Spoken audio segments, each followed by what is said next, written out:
As a priest, I get to be involved in many happy occasions. Just a few hours ago, I married a couple here who will be beginning their life as husband and wife today.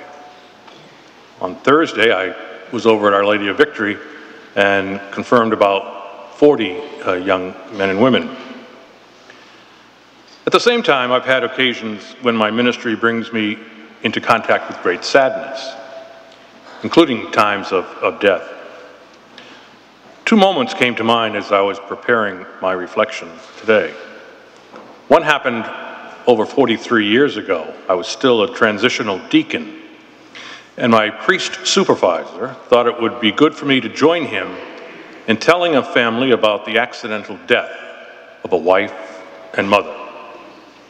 And somehow the husband and the son were separated, and it fell to my lot to tell the 10-year-old son.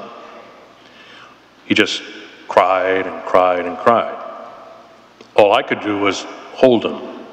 What words can explain why his mother was dead and he was left almost alone, a half-orphan, so to speak? The second sad situation that came to mind was similar but happened many, many years later.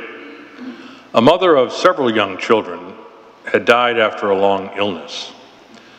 The father was present, but had many challenges in his life. The funeral mass was over and we were at the cemetery. The prayers were finished and people were just hanging around as they are wont to do, not wanting to bid the final farewell. One of the children of the woman who had died, a girl about 5 or 6, began to speak to me and asked me, "Do you know that my mummy is in that box? She died and we need to leave her here." Again, what do you do but weep with her and for her? The pain of death, so real for us and so foreign to a young child. How could a mother leave her child? And conversely, how could it be that a child is without her mother? Today we have the readings for the 6th Sunday of Easter, the last Sunday before the Feast of the Ascension, this Thursday. The reading from John has us witness Jesus' promise not to leave the disciples orphaned.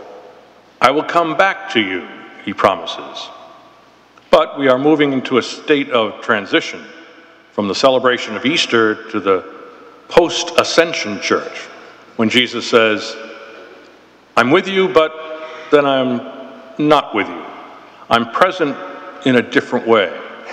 An advocate, sometimes called the Paraclete, more commonly called the Spirit, will be present.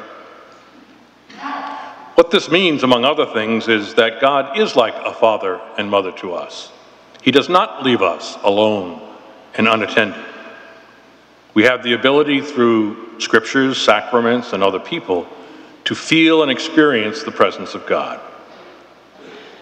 Jesus promises to send this advocate, a counselor, because of this, we're invited to discern how that Spirit is working in and through us.